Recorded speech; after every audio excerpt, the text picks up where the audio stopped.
Hello, everyone, and welcome to the Holistic Missile Show. I'm your host, Logan Schinbeckler, and I'm joined by Patricia Wall. For 20 years, Trish has guided people to confidence and joy in their personal and professional lives. Trish provides a unique combination of intuitive insight and practicality that works for real life. Nice to see you, Trish. Welcome. You too, Logan. And thank you for the lovely intro. So this month, we're going to talk about spring. The show is called Spring Sparkle, and it's about making changes in your life without turmoil. So the thing about spring, energy is a funny thing. Energy in, oops, I hear lots of clicking. Energy in spring and fall is very tumultuous because it's change energy. And what that means is people are in transition. What will happen is in the fall, you are in the process of letting go of old patterns. You're in the process of letting go. And in the spring, it's time to step into the new. Does that make sense? Definitely. Okay. It's a pattern. It's sort of, I don't know if I've ever made this analogy directly to you, but I often think about it as sort of coming out of sort of a spiritual hibernation. Yes. Yes. And so I don't think people are very aware of this unless they've learned it specifically. So what happens is fall energy, fall is the time when you think, I don't want it like this anymore. You may or may not be able to see how you can do that, but you're aware of it at some level. So that's the time for letting go.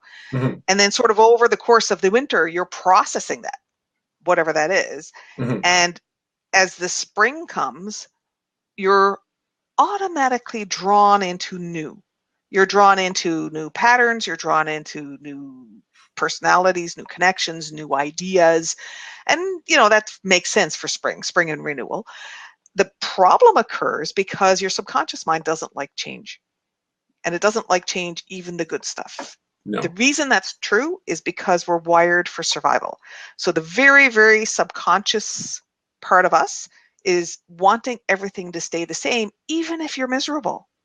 That's the frustrating part. It wants it to stay the same, even if you're not happy. And that's because you're alive.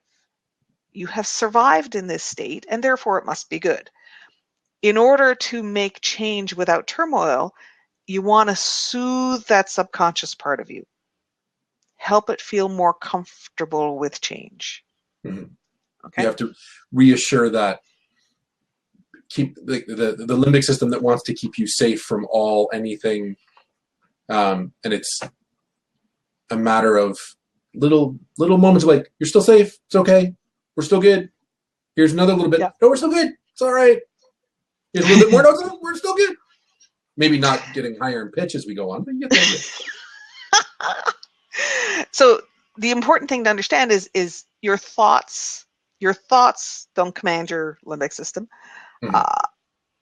And that's the most clear example of that I always use is that you can't decide not to sweat. Your limbic system is about your body chemistry. It's about your emotion. Mm-hmm. It's about your hormones. And just like you can say, oh yeah, no, it's fine. It's fine. It's good. And that doesn't convince your limbic system in the same way you can't convince your limbic system to just, we don't need to be upset. We don't need to be stressed. We don't need to have butterflies in our tummy, and we don't need to sweat. It doesn't Commanding work. Yourself, I will stop feeling this now. Yeah, exactly. It just doesn't work. And we try. Lots of times we try. It truly doesn't work. So it's about communicating in a language that your limbic system understands. So there's lots of different tools for that. And actually, let's do like the really, really basic thing is to talk to it through your body. And here's what I mean by that.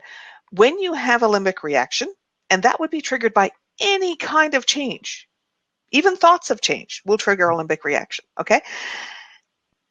Your breath will move high and fast in your chest. That's because your limbic reactions are based on fight or flight responses. So that your breath moves high and fast in your chest so that you're prepared to run. I just realized I unplugged my headset. That was weird. 1 sec. There. Now I won't be winging myself in the face with a wire. So what you want to do is actually pull your breath down lower in your body and slow it down. And that's literally a physical override, because that kind of breathing, which you may not notice because you're busy living your life, you're busy thinking your thoughts, you're not noticing that your breath has moved up higher and faster in your chest. What you actually want to do is deliberately draw it down slower. So it's allow your breath. Imagine that when you breathe in, you can draw your breath all the way down to your pelvis. And then when you breathe out, it slowly rises to come out of your mouth, your nose. So when you breathe in, you imagine it goes slowly down. It's like you're pulling your breath all the way down to where you sit. And then the other thing is to even your breath out. So I use a count to do that. So it's like breathe in, 2, 3, 4. Breathe out, 2, 3, 4. Breathe in, 2, 3, 4. Breathe out, 2, 3, 4. And you use the counting to keep it even on the way in and even on the way out. And what's interesting is that actually, even just that, I think the average person sort of takes, well, it's breathing. It's like blinking, or people think that it just happens and you don't pay attention to it. But I remember the first time you showed me that. Yeah. And it was hard. Yes. Like, just, I wanted to go, like, as soon as I started, and not just because I was focusing on it, but it was something that the control, that ability to consciously pay attention to it just had never been there.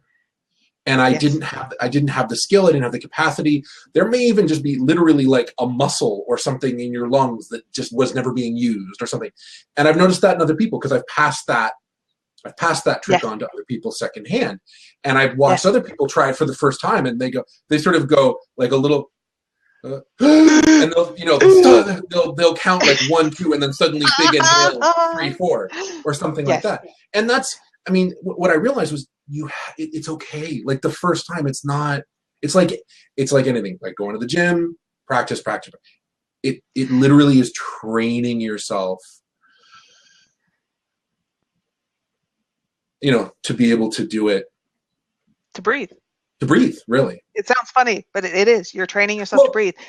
And it's actually, they teach it to athletes, they teach it to, I mean, it's not, it's not all that unusual. A new idea. That's right. It is learning to command your emotional state. And so one of the reasons, and people find this amazingly difficult, because they find that either they tend to breathe in fast and they're okay breathing out slowly, or the other way around, they'll breathe in slowly and then they want to gasp their breath out. And that's because by doing this, you are telling your limbic system, stand down. Yeah. And that is not easy. No, it's not easy. It's not automatic. And regardless of, you may be sitting there saying, no, it's fine. Life's good. I'm good. I'm not stressed at all. No, really, I'm not. What you're doing with the breath is you're literally commanding your body, stand down. And for your limbic system, which is busy having a threat reaction about something, you're saying, I am safe. If you do the breath with the intent of teaching your body to feel safe, it's going to be even stronger. It's going to be even stronger. So it's slow the breath down. Get the breath really deep in your body and focus. I am safe. I am safe. And even this, again, I've gone through this over the years with other people, because it's something that is simple. It is immediately accessible to anybody. It doesn't require any special equipment. I don't need a singing bowl or a yoga mat. Like, it's just really. So it's a great thing that I sort of passed on just in meetings, or like to employees or bosses or anything else. But it's interesting that the context really can make a difference too. You know, for someone who, you know, maybe people watching this are, maybe they're watching it on their phone on a bus on the way home from work. Well, that's going to be, you're surrounded by strangers, there's traffic noises, like your limbic system, your whole body is going to be on a subconscious higher level of alert than if you're laying in bed with your iPad with some incense burning in the corner or something. That will have an effect. And if you're having a hard time doing that sitting on the bus with the weird smelly guy beside you, well, doesn't mean it doesn't work. Try it again when you get home. You know, sit, pet the cat, maybe, unless you're allergic, don't breathe it in too much. But, you know, the context can change it, especially if it's a new technique. Well, so now I'm going to respond to that. If you're sitting on the bus, oh, now we have an echo, surrounded by strangers, your limbic system doesn't feel safe. And frankly, nor should it. Yeah. There are all kinds of people. There are all kinds of people around, and you don't know if the little old lady sitting next to you on the bus has an axe in her purse. Yeah. You know, you don't know if somebody's going to wig out. So, learning to reduce your limbic reactions is about learning to trust yourself to cope with situations. That's different than being in a safe circumstance. Mm-hmm. That's different than being in a safe circumstance. So I could be sitting next to an axe murderer, and as long as he likes blondes, I'm good. Because he's not going to pick me. That doesn't mean I'm going to feel comfortable if I know I'm sitting next to an axe murderer. So there's a difference, and this is one of those critical differences, is your capacity to be in a state of inner peace, to calm your body so that your body's not in stress, doesn't mean you're actually in a physically safe state. Mm-hmm. If you're surrounded by strangers, you don't know these people. It is appropriate for you to be taking in information. It's appropriate for you to be alert. What you don't need to do is be in a threat reaction. Yeah. If you're taking in information, if you're paying attention, then it's okay. And you can teach your body to stand down. What you don't want to do is pretend that there isn't any threat present. Yeah. Because that's just not true. Yeah. It's just not true. So this becomes about your capacity for safety. Your capacity for safety. So here's what I mean by that. If you took me and plunked me in a car in the middle of Rome, I would Mm-hmm. not feel very safe at all. In fact, my immediate goal would be to get the car off the road because I don't know how to drive over there. Yeah. If you be my car and road in the city I live in, I'm going to be fine. Okay, yeah. So I feel totally capable. My capacity for safe is totally fine if I'm in my car driving around the city I know. If you put me in Bangladesh in a car, I'd be a little freaked out. Yeah. Now, that doesn't mean I have no capacity for safe, because I can operate the car. So I can say, oh, we're fine, where off the road is, get me off this road because this is traffic I don't understand. I can't read the signs and people drive a little crazy over here. So I have a capacity, and it's whether I trust myself to use my capacity and to make a reasonable decision in a circumstance that doesn't feel safe to me. Mm-hmm. Absolutely. So there's a difference between the safe circumstance and my capacity for safe, my capacity to deal with the situation that's been put in my way. I can say, if somebody, some mugger jumps out with a gun, I'm not going to feel safe. And I would depend on, my wits or my ability to think in the situation. Like, here's my money, take it. Yeah. It's what is my capacity? What we're always looking at is when you have those threat reactions, which are, the standard threat reactions, stand or fight, run away, freeze and hide. It's challenging to be able to think when you're having a threat reaction. Really, really challenging. And you can do it.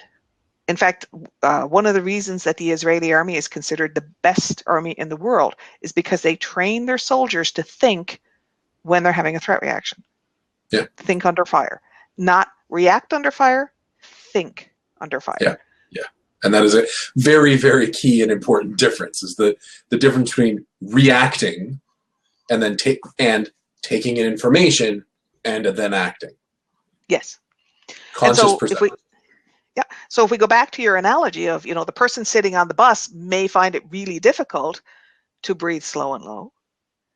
And that would be because there are unknown people around them who could in fact be a threat. Absolutely. And if you say, well, I'm just sitting on the bus, like there's no reason for me to think there could be a threat, that's a mistake. Yeah. Because what you're trying to do is override your survival instincts. Yeah. Instead, what you want to do is say, okay, there's strangers on this bus. They could be dangerous. They could. I don't know these people. I cannot predict their behavior. Therefore, they could be dangerous. Now, the question is, do I feel that I can cope with that? Yeah. Do I feel like I can cope with that? Yeah. What do I need to do so that I feel like I can? Do I need hairspray in my purse? Do I need to sit up front near the driver? What do I need to do to honor the fact that this is the truth? There could be a threat present.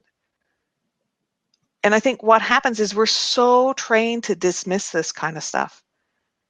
We're so trained to dismiss it, to not listen to our own instincts, and that creates its own problems. Well, and I think we're even trained, I've had similar conversations with people over the years, and I think there's a lot of people who either are trained or believe for whatever reason that they are only conscious animals. They don't even want to acknowledge that there is instinct, or that there is a subconscious, or that there is information that they're not paying attention to. Yes. And there's fear and ego and all this other stuff in there that says, well, no, I'm a very intelligent person and I am very conscious and I'm clearly paying attention to all the things, and you're not going to tell me that I'm not in total control of my existence. Thank you very much. And it's a hard thing to sort of, sometimes for some people, and some people totally get it and accept it right away, but it can be hard for some people to sort of understand and accept that just on a purely biological, neurophysiological basis, your conscious mind is only really sort of superficial and in control of a small amount of stuff. Yes. Fact. Like, you can't decide not to sweat. Well, and even decision making, there's various studies, but the average I think that I've got in my memory is that between 3 and 6% that's the number of choices that the average person makes in a day consciously, and the rest are subconscious. That's an interesting statistic. Yeah. So one of the ways to look at if that's true for you is to think, when you get up in the morning, do you decide what you're going to do next? I mean, I don't know about you, but I head for the bathroom. I get up in the morning, I go to the bathroom. I don't think I make a conscious choice. I think I do that on automatic. Mm-hmm. And then right after the bathroom, I go to the coffee pot. And I don't particularly make that conscious choice either. I think that's on automatic. And so if you pause and consider, where is the point in your day where you actually make a choice instead of operating on automatic? Or, I mean, other ones that are, I think, really common ones are the driving to and from work if you drive. Yep. Or if you don't, whether or not you drive or not, if you work someplace where there's hallways, where you have to come in a front door and get to your desk or get to your office or get to your workspace. Are there multiple routes, and do you follow the same one without really thinking? And there's these sort of patterns that and it's different than just habits. Yes. There's habits and then there's patterns. Yes, exactly. Yeah. Habits are a form of pattern. You know that, right? Yes, but there's fine. I'm I want to start getting into like a semantic discussion. It's not for another time. And that's okay. So back to the concept of spring energy. Because spring is about change, because most people are not really aware that they're making these changes inside themselves, that they're stepping into, kind of new spring energy, what tends to happen is it will express as drama in your life. So arguments with people that you care about, trouble, just trouble. The car breaks down, or the boss is giving you a hard time, or just things become difficult. Yeah. And that's the turmoil that goes with the change energy. The more you can free yourself of conflict about the changes, the more you can be congruent with the changes, the less you're going to get that kind of turmoil and drama in your life. So here's what I mean by that. You might think, oh, I really think it's time to shop for a car, or I really think it's time to look around for a job, or I really think it's time to paint the living room. Whatever thing is coming up is a change. Mm-hmm. And, something like painting the living room sounds pretty innocuous, right? It doesn't sound like something your limbic system should be freaking out about. And yet it is a I don't know. change. Well, your limbic system is going to resist it, okay? And so what you want to do is notice the arguments that go on in your head. Mm-hmm. Notice. Here's what tends to happen. You think, oh, it's spring, I'm going to paint the living room. And then you think, oh, that's going to be a lot of work. And because you've decided to paint the living room, you dismiss that thought. Yeah. If you want to be free of conflict, you have to allow yourself to follow that thought to the end. Yes, it is going to be a lot of work. Then why would I do it? So you have to let yourself follow the thought all the way to the end. Yeah. Now, that's a lot easier with conscious thoughts. If you're dealing with, conflicts you're not aware of, then we have tools for that. You can go get a campfire, from the website and use that process to find out what the hidden conflict is. The thing is, a lot of them have evidence in your thoughts. So if you think, oh, I'm going to paint the living room. Oh, that means I'm going to have to spend money. I didn't want to spend that money. I want to spend the money on something else. And again, because you've decided to paint the living room, you don't allow yourself to follow the thought. Let yourself follow the thought. Go all the way to the end with it. And you think, well, that's really silly because I've made up my mind. Well, the problem is you haven't actually. Yeah. You've made a choice, but you're conflicted. The conflicts are, you don't want that much work. You don't want to spend the money on paint. You don't want to, all of the things that are rolling around in your head. And you want to automatically dismiss all those thoughts that bubble up. And that's what causes the turmoil in your life. Because you are, in fact, conflicted and you haven't resolved the conflict. Yeah. So the simple cognitive way to resolve the conflict is allow yourself to process all those thoughts to the end so that you actually feel completely clear, certain, and right. And that's what allows you to have that feeling of inner peace and be free of manifesting stuff that will, in fact, be drama in your life. If you allow yourself to follow it all the way to the end. I mean, it's essentially a variation of the Socratic method, one of the oldest methods of discovery and learning ever, from Socrates. It's that follow the trails in your mind. Yeah, because they go someplace. They do, in fact. Well, and the problem is we want to dismiss them as unimportant, and that's because we've been taught to dismiss what we feel as unimportant. Yeah. And so what I'm saying is follow it all the way, pay attention to what you're feeling. Okay? Well, and it can be inconvenient. It can. Lots of excuses. Yeah. Lots of things we're not comfortable feeling. No, exactly. So it looks like we've got lots of chatter and probably some questions. So do you want to have a look and see? You can scroll. You can scroll through them. I didn't know if you knew that, the ones that are on the left. We had a couple here. I know Judy's pasting them in from the TTO Link website, I think. Yep. Or sorry, it's from the Teaching Self Mastery website. Yep. There's some people logged in there as well. Well, I'm going to start. I'll start at the beginning. Begin at the beginning. Okay. It's a very good place to start. All right. We've got. Oh, that's more of something of a statement. We'll go to the. Oh, here we go. We don't really see who it's from, but that's fine.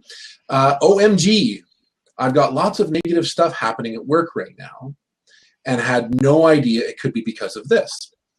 It's not like me to be wanting to yell at people, but that's how I'm feeling lately. How do I deal with it? Okay.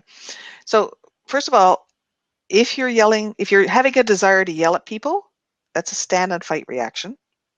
Mm-hmm. Okay. And it is a reaction to threat. So there's a perceived threat. If it's at work, it's probably about status. So it probably means that you feel like you don't have the influence that you want to have. You're not getting the choices that you want to be able. You want to have the choices that you think you should be entitled to. The easiest way to deal with that is with singing bowl. So quick and easy tool. Picture a bowl in the cradle of your pelvis. If you think of what your pelvis is like, if you picture the bones, it's like a bowl. So imagine a bowl that's sitting there. It could be any kind of a bowl, glass or steel or wood, whatever works for you. And then picture a stream of light pouring into that bowl. And imagine the light filling up the bowl and overflowing it like a glass left under a running tap. And just sit with that for a moment, just with that overflow.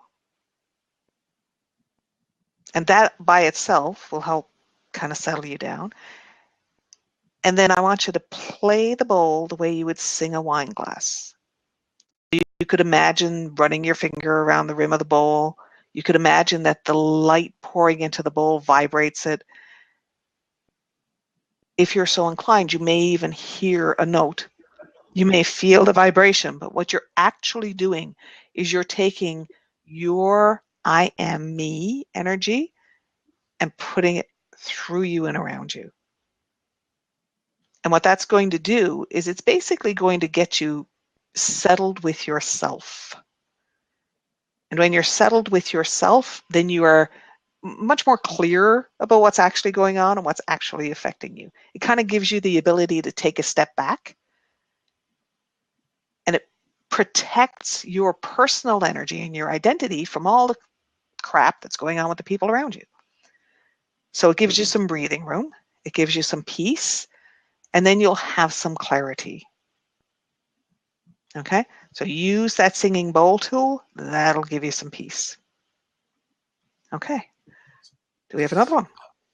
I'm actually going to go back. I misread that first one, and there is actually a question in the middle. Okay. It's from Mel. It says, if you tune into your heart and slow the mucky mind, what is the real purpose of the ego mind, its positive role? Well, that's very simple. It's to protect you. It's basically to protect you.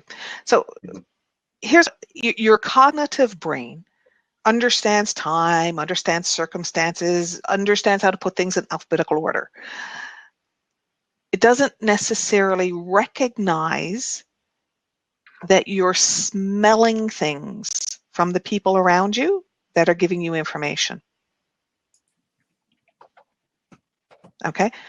Your very primitive brain, if you're sitting on the bus, let's go back to the bus analogy. If you're sitting on the bus, the primitive part of your brain knows if people are wanting sex, hungry, if they have someone in their life who beats them, if they feel cherished at home, if they would like to have a baby. Like all of that information is actually available in their smell because of the different hormones in their body. And at some level, you know that. You don't know it at the conscious level. Okay? So there's all sorts of information available to your subconscious that really just isn't available to your cognitive brain. Now, the more you connect, the more you get into understanding yourself, that process of self-discovery, the more you can access that information. Not that you necessarily want to know what all these smells mean, The thing is, you may want to know what's going on with people around you. There's lots of useful information there. So one of the challenges we have is that you could be sitting there on the bus and be bothered by something without knowing what's bothering you. Okay, so say you're on row 6, and up there in row 3, there's some person who's thinking about the argument they're going to have with their partner when they get home. You don't know that. You don't, quote, know that. The information is not available from the situation around you, but you do feel it. You feel it, you smell it, you sense it in the energy, so you do know it. What you may not have is a cognitive awareness of what you know. Mm-hmm. The more you connect with your subconscious, the more you can know what you know. And it's a funny way to say it.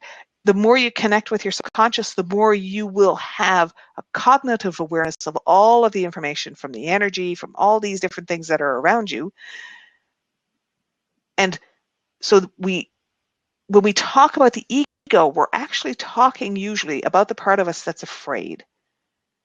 The thing is, it's often afraid because it feels like it has no voice. It feels like it has no presence. So if you're sitting there on the bus and you're thinking, I really don't like the creepy guy that's up there because he's thinking about going home and having a fight with somebody. If you knew that, if you thought, oh, this guy has got all this aggressive energy around him, then you can say, well, okay, I may not be comfortable with that, but really it's not about me. Because it's not about you, you can say, my capacity for safe is fine. Mm-hmm. Whereas if you're just sitting there going, oh, I'm just trying to read my book. Why is everybody bugging me today? If you're not allowing yourself to have that awareness, to know that information, then you can't manage it. You can't follow that thought all the way to the end. Mm-hmm. And so the ego then becomes a problem because it's not letting you do what you want to do. It's disrupting you. And the real problem is the disconnect that you have from what you're feeling and what you actually know. How's that? It's there to protect you. Very good. Before I go to another question, I just want to take a quick step back Okay. and sort of get some semantic clarification. You used the word drama, and that's sort of the symptom of the conflict. Can you? I think a lot of people sort of have a perception of drama as sort of teenage girls and I don't know, ridiculous soap opera sort of shenanigans and so on. Can you give us quickly how you're defining drama and how you see that? So I typically refer to drama as when you are indulging in emotion, when you are allowing your emotion to override your intellect. Hmm. Now, I think emotion is important, and Mm-hmm. it has appropriate influence is important. So it's important to know what you're feeling, but I believe in choosing your behavior. Know what you're feeling, understand what that means, then choose how you behave. I think we live in a culture that is inclined to indulge emotion, and it ends up sounding like things like this. When people say, well, yeah, but I was upset. Or you made me angry, therefore. Yeah. So anytime people are justifying their behavior with emotion, to me, that means they're not taking responsibility. I define responsibility as choosing your effect. Yeah. Now, in order to get to a place where you can, in fact, successfully do that, it means you have to be able to connect with your subconscious and understand the triggers for your subconscious and understand that it is a positive effect. It's there to protect you. So part of the challenge that we have with drama is that because people dismiss stuff all the time, we're back to, well, it doesn't, I didn't want to spend the money on painting the living room, and they just dismiss that because they've decided to paint the living room. They don't deal with what they're feeling. Yeah. They don't follow the thought all the way to the end to get to that place of peace. Right? I think, So what? and there's a flip side sort of word that I think people often use harshly on each other and often on themselves, and that is reasonable. Oh, Well, it's wow. not reasonable. Be reasonable. Why won't you just? And that's I think a tricky word. Well, typically, if somebody is telling you to be reasonable, what it really translates to is do what I want. Oh yeah, Okay. absolutely. So, so that to me, that's one of those, loud klaxon sirens of somebody who's trying to manipulate you or trying to control you. Uh, and they're not allowing you to have a different opinion. Mm-hmm. So be reasonable. When I hear those words, and we're back to the drama again, they're indulging Mm-hmm. their emotion. They're saying, no, my way is right and you should do what I want. Why? Why should I do what you want? Yeah. Just because you said Yeah. so? I don't think so. And so, And sorry. so it comes back to recognizing, and this is part of the dealing with relationships and helping people manage relationships, is understanding that it is actually right and appropriate that people have different opinions. Mm-hmm. Someone who disagrees with you if someone disagrees with you, it doesn't mean they don't love you. It doesn't mean they dislike you. It's they have a different opinion. They Yeah. have different reasons for what they want than what you have. An example, if we go back to the painting the living room, uh, somebody says, oh, I'm bored with this color. I really need something different. I think we should paint the living room. And the other party in the relationship might say, well, I'm saving up for a car. I don't want to paint the living room. I don't care. Yeah. Now, the challenge that occurs is when that first person hears, I don't love you. Yeah. As opposed to, I have a different agenda. I have a different agenda. And so this is the kind of stuff that, it can cause just such conflict in relationships, because people seem to assume if you care about someone, that you should think what they think. That doesn't make any sense. If you pause Yeah. and think about it, it doesn't make any sense. And yet people have these weird associations with romance and with love and, with being in relationships that say, oh, you're supposed to agree with everything I say because you care about me. No, just no. No. Uh, it can be really useful to have ways of communicating instead of, kind of flinging things at each other, because that tends to cause problems of its own. So if one party says, I'd like to paint the living room, if you immediately respond with, I don't want to do that because I want to buy a car, you're probably going to have a problem. A different way to say it would be, well, that's a great idea. How are we going to make that work with me saving up for a car? Yeah. So now it's a start of a conversation instead of the start of a fight. Yeah. Yeah. Yeah. All right. Back to questions here. We've got a couple more from the website. Okay. Every spring, it seems that I get a bad cold that ends up in bronchitis. Every spring. Could that be the turmoil you're talking about? It absolutely could. Mm-hmm. So bronchitis is congestion in the lungs. Lungs typically are about grief, and I'm going to say some other things about the lungs. And so what that means is you haven't grieved what you needed to let go to allow the new thing to come. Okay? So, and at risk of sounding corny, here's the example. If you've decided to paint your living room a different color, the thing is, there was a reason you painted it the original color. Mm-hmm. Okay, or perhaps you hadn't painted it at all. Perhaps you moved into the place and it was whatever color it was. The thing is, there is a loss associated with that. Because there's a change, if you put a new color on the walls, something has to go. And it's about allowing yourself to recognize that that is a loss. And you can say, well, yeah, but I want the new color. Yes, that can be true at the same time that you're losing the old color.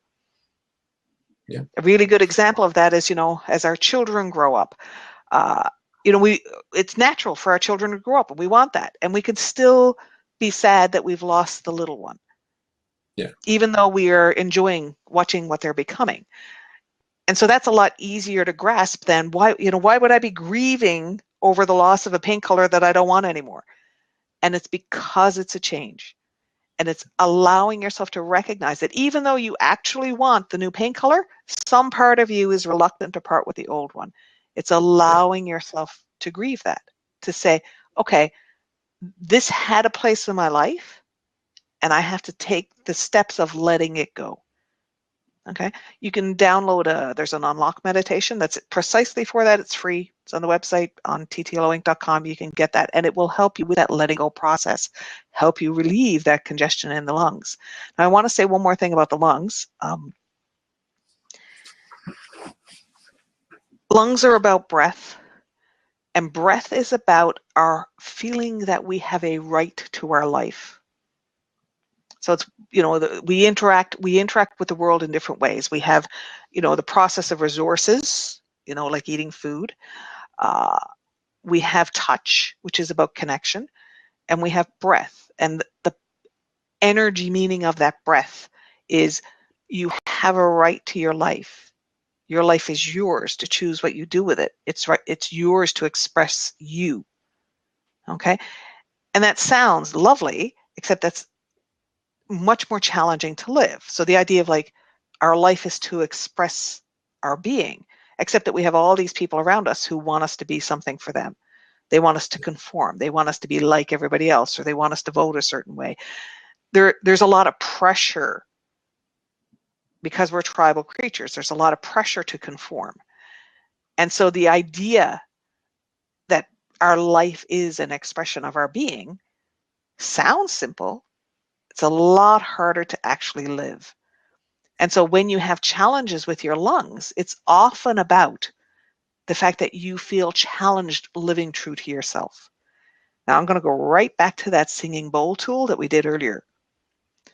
The singing bowl done at the sacral chakra, which is when you put the bowl at your pelvis, is about using the I am me energy. The sacral chakra is the I am me chakra. So when you do that singing bowl in the sacral chakra, you're actually building your muscles for being true to you.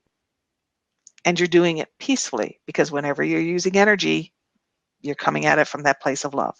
So the more you do the singing bowl, the stronger you feel about being true to you, the easier it is to be true to you without conflict. Okay? It's a twofer. Another quick, easy one you can kind of do anywhere. I like those. Yes. I like those. I'm a busy person. Every once in a while, I'll put on one of the CDs or one of the long meditations, and if you got an hour or 45 minutes, however long they are, that's great. Yeah. But I'm so busy, and sometimes other things. But just to sit down for 5 minutes or 2 minutes, just focus, it's so handy. Yep. Meditation does not have to be a big elaborate affair. Anyway, another question. Yes. All right. Again, from the website, you make it sound easy to change, but it's hard. I've been married for 24 years now. 24 years, and I know it's over. But I just can't seem to make that final decision. That is a doozy. It's very, very difficult. And it's interesting because you're saying, I know it's over, and that's untrue. If it really was over, you'd be gone. So the fact is you're conflicted. Part of you believes it's time to go, and the other part of you believes it's appropriate to stay. And you have reasons for both of those. At risk of sounding like I'm simplifying, it's like trying to decide, are you going to paint the living room or not? There's reasons to paint it, there's reasons to not paint it. And I'm using that example because it's easier to comprehend being conflicted over painting than it is to comprehend the fact that you are still conflicted even though you're thinking that it's time to be gone. If you were truly certain it was time to be gone, you'd be gone. Yeah. Here's what I want you to understand. You are conflicted for a reason. It could be that it could be values. You could believe that, marriage is a lifetime commitment. So even if you're miserable, it's not appropriate to go. It could be because you don't want to hurt people in your family, maybe some children, maybe you don't want to hurt your partner. Maybe it's because it's your comfort zone. It's been 24 years. You know how to do this. You're not sure you know how to do what follows. So there are lots of really good reasons to be conflicted. And here's what I know. If you try to leave without resolving those conflicts, it won't be pretty. It won't be pretty. And that's why change is hard, because you need to be at peace with your choice. You need to be congruent. You need to have all of you on side with it. And to do that, you have to resolve the parts of you that are conflicted. If you use that free unlock, it'll help you get to that place. It'll help you resolve the conflicts that are inside you. I know that lots of times when I work with couples, lots of times I'm helping them rebuild a relationship that's been damaged, or find ways to make the relationship work better. And lots of times I'm helping them part ways. Because if you do the work, you can be good friends. You can have a peaceful dissolution, because it doesn't have to be angry and it doesn't have to be painful. It can simply be right. Yeah. It's a tricky thing to navigate. I think, I mean, it's a little bit trite, but Louis C.K., the comedian, has a line, and he said, everyone always, well, I'm paraphrasing a little bit, he says, everyone's always so, upset when a marriage comes to an end. But he says, 0 happy marriages end in divorce. Yeah. There's no happy, there's no good marriage that ends. Yeah. I will say, it doesn't make however, it easy. It doesn't have to be a nightmare, but it I got to tell you, I've been doing this for 20 years and I've worked with a lot of couples, and I've helped a lot of couples who thought they were on the rocks really get to joy together. So I totally disagree with that statement. okay. I believe that people don't get a divorce because they feel happy.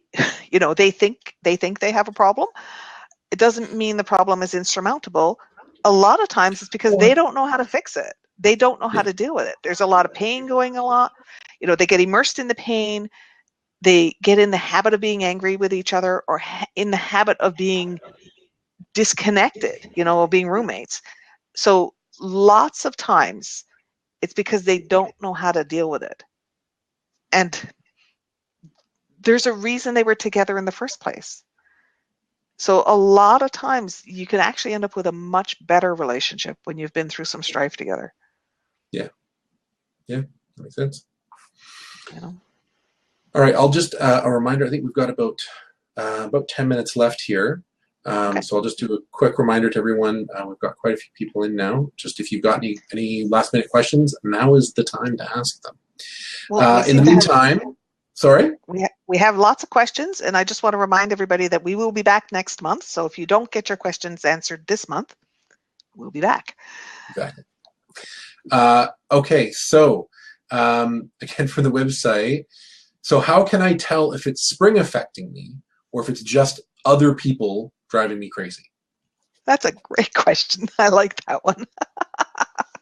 So whenever people are driving you crazy, it's because they're triggering patterns in you.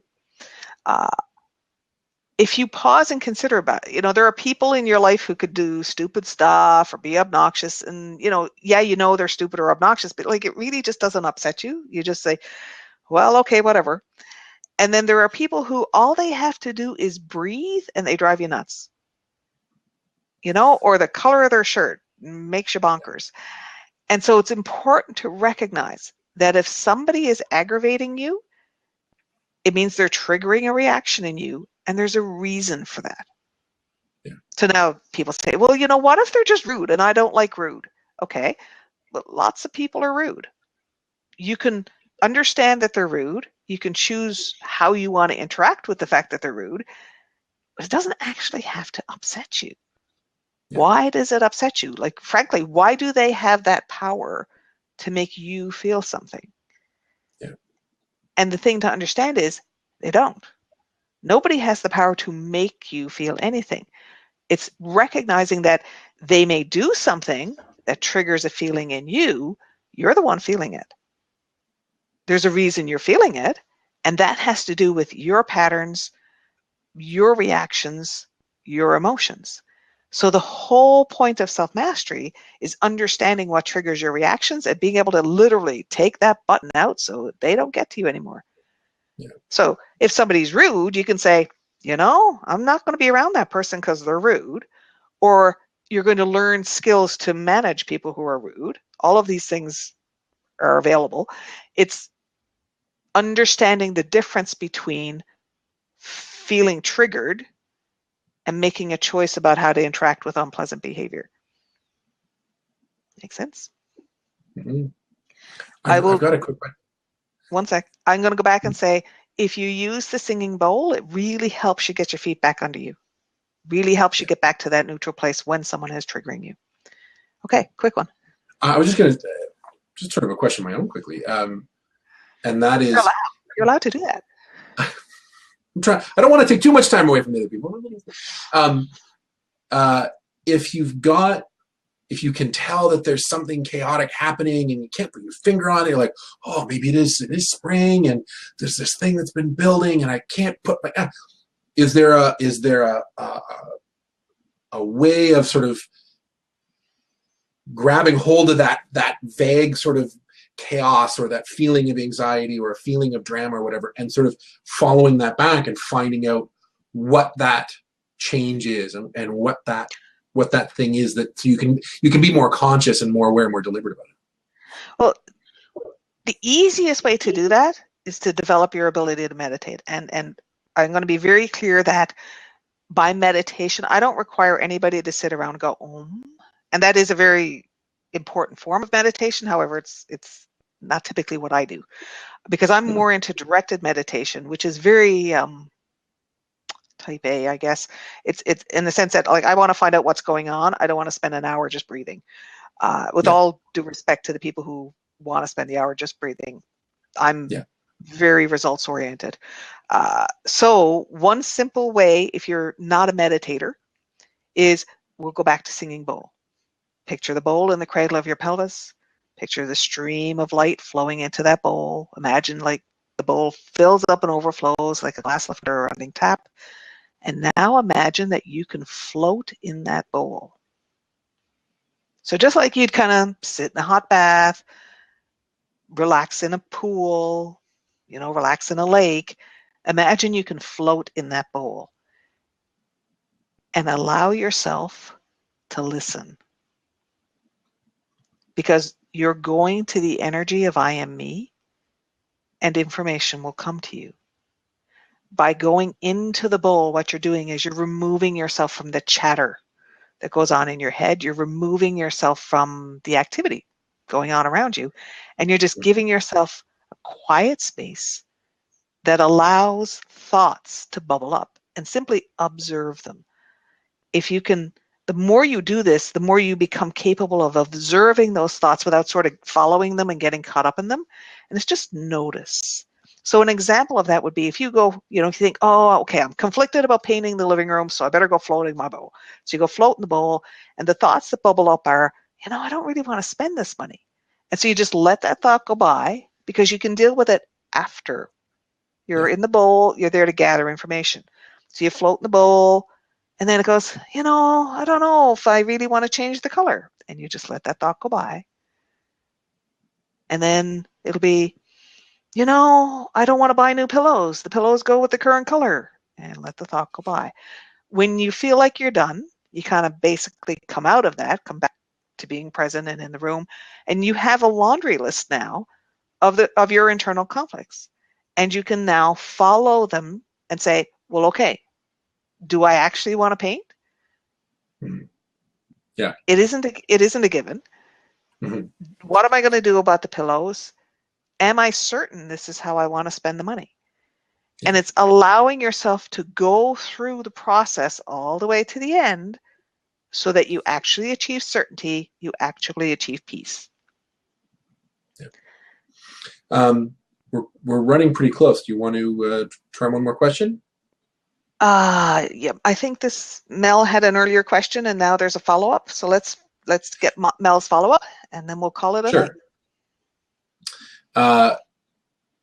Given that ego-driven issues are often negative, how do you dismiss the ego to just connect and listen to the heart too? Well, you see, I wouldn't dismiss it, because what you're trying to dismiss is something that is, the ego is about what you feel, and the ego is your protector. Why would you want to dismiss it?